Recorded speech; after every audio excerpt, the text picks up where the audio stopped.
9h30 à Kinshasa, mesdames et messieurs, bienvenue à ce bulletin d'information.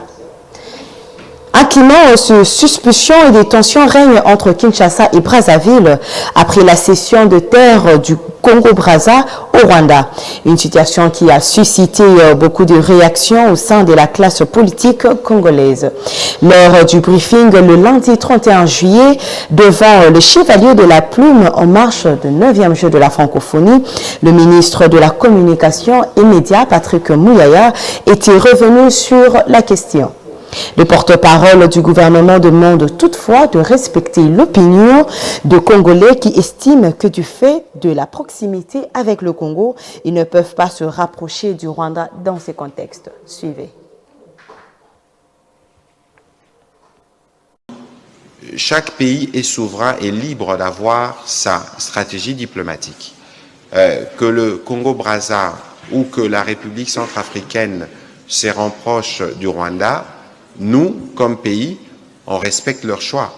Ici, il faut comprendre la frustration. Du reste, justifiée ou compréhensible de Congolais lorsqu'ils estiment que du fait de notre proximité avec le Congo-Brazza, ils ne peuvent pas se rapprocher du Rwanda dans ces contextes. Ça, c'est une opinion congolaise qui s'est exprimée, qui est justifiée. Il faut la respecter parce que nous sommes dans un cadre démocratique où les citoyens ont le droit de s'exprimer sur la situation générale du pays, y compris dans ce qui se passe dans la sous-région. Deuxièmement, et ce qui n'est pas acceptable, ça vaut pour vous et ça vaut pour tout le monde. On ne prend pas parole pour insulter ou tenir des propos discourtois envers un quidam ou envers un chef d'État. Je pense que nous avons eu l'occasion, au terme de la réunion entre les deux premiers ministres, de parler principalement des sujets qui nous intéressent les deux pays. L'énergie, le bassin forestier, on parle de projet Pont-Route-Rail. Mais ce qu'il faut que les Congolais retiennent, c'est que nous, République démocratique du Congo, nous sommes le plus grand pays de la région. Nous avons 9 pays voisins et ces 9 pays voisins sont tributaires de nous. Et vous savez que dans les rapports entre États, il n'y a que des intérêts, il n'y a pas d'amitié.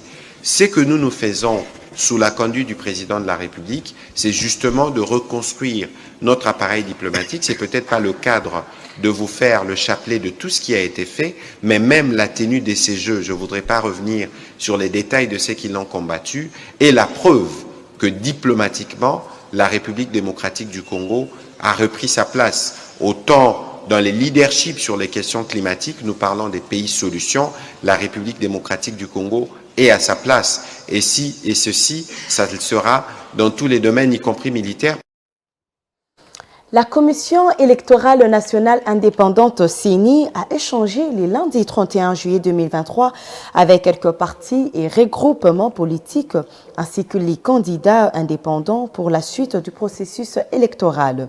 Cette concertation a eu lieu à la veille de la convocation des électorats par la CENI pour les élections des députés provinciaux et conseillers communaux. Ces scrutins combinés sont prévus pour le 20 décembre 2023. Cet échange a permis aux parties prenantes d'évacuer leurs inquiétudes. Suivez. C'est le 2 août 2023 que la Commission électorale nationale indépendante va convoquer l'électorat pour les candidats députés provinciaux et conseillers municipaux. Sur toute l'étendue de la RDC, ces candidatures vont être réceptionnées dans le bureau de réception et traitement des candidatures BRTC. Pour éviter que les candidats aux élections provinciales et municipales ne reproduisent les mêmes erreurs que ceux des législatives nationales, la CENI les a réunis ce lundi à la salle de conférence du ministère des Affaires étrangères pour leur expliquer la marche à suivre. Selon le président de la CENI, ces candidats n'auront pas de prolongation comme les candidats députés nationaux l'ont eu. Cette rencontre a également permis d'aborder tous les aspects liés au processus électoral, mais aussi et surtout de recueillir les attentes, les suggestions et les préoccupations des parties prenantes ainsi que d'y répondre. La CENI est prête à accueillir dans ses bureaux de réception et de traitement des candidatures les candidates et les candidats aux élections provinciales et communales. J'aimerais attirer votre aimable attention sur 2 éléments importants. Premièrement, la CENI a inscrit dans son calendrier l'élection des conseillers municipaux, et c'est là plusieurs décennies depuis. Et il est important que vous n'attendiez pas l'ultime délai imparti pour présenter vos dossiers de candidature comme lors des dépôts pour l'élection des députés nationaux. Au terme des discussions, les mandataires des partis et regroupements politiques présents ont salué la tenue de ces assises. Julie Tubola est secrétaire exécutive du regroupement politique Alliance des démocrates pour le renouveau et le progrès. Je suis très satisfaite parce que c'était l'une des préoccupations. Comme j'étais mandataire au niveau de national, on a rencontré beaucoup de difficultés aussi dans certains districts et la réponse a été satisfaisante.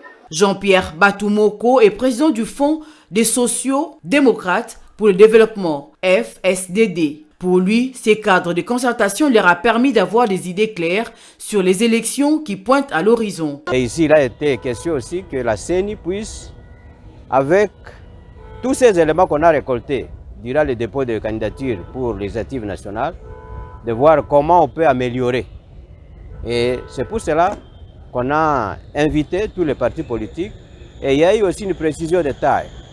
Les élections au niveau local n'auront pas encore lieu. On s'arrête juste au niveau des élections municipales, c'est-à-dire là où il y a eu des communes, ça va s'arrêter au niveau des communes. Mais il y a eu beaucoup de questions par rapport à certains territoires dont le chef-lieu n'était pas érigé à commune.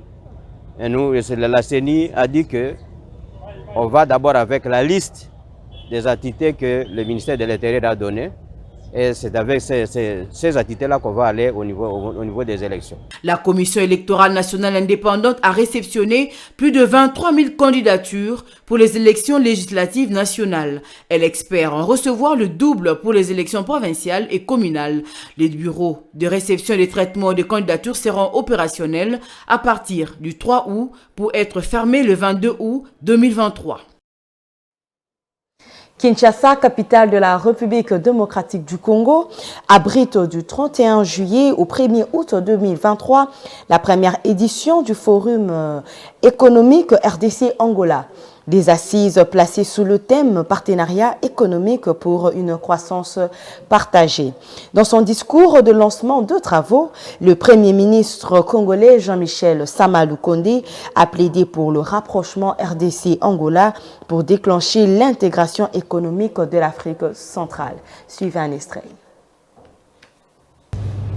Ce forum, tirant ses origines des souches ancestrales du royaume du Congo et de l'empire Lunda, qui constituaient les espaces actuellement occupés par la République démocratique du Congo et la République d'Angola, marque la volonté de nos deux chefs d'État et traduit l'expression de nos deux peuples à vivre ensemble.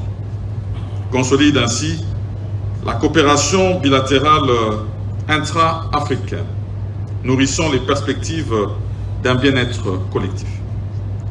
Il va, à coup sûr, œuvrer pour l'émergence d'un partenariat mutuellement bénéfique dans une Afrique en quête de son identité.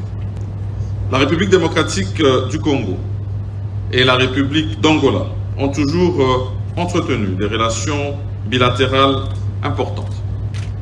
Nos deux pays possèdent des ressources naturelles abondantes, et cela a été dit ici par le ministre de l'économie de l'Angola, notamment des minéraux tels que le diamant, le cuivre, le pétrole, de la faune et de la flore riches en biodiversité, des terres arables et des ressources halieutiques qui constituent une base économique solide pour un développement durable. Certains projets militent pour la coopération économique entre nos deux États, le déficit énergétique étant l'un des handicaps majeurs à l'industrialisation de notre zone économique régionale, et particulièrement celle de la SADC et de la CEAC. Il offre une grande opportunité au projet intégrateur Grand Inga.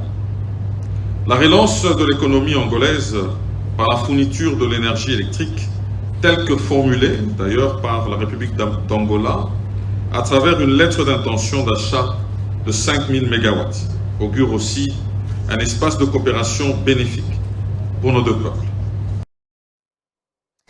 Craignant pour leur sécurité, les candidats déclarés à la présidentielle du 20 décembre, Matata et Katumbi, sollicitent auprès de la MONUSCO un dispositif sécuritaire approprié, tout en rappelant aussi que la liberté d'expression et les droits de circulation est garantie pour la constitution du pays. Suivez ces commentaires que vous propose la rédaction.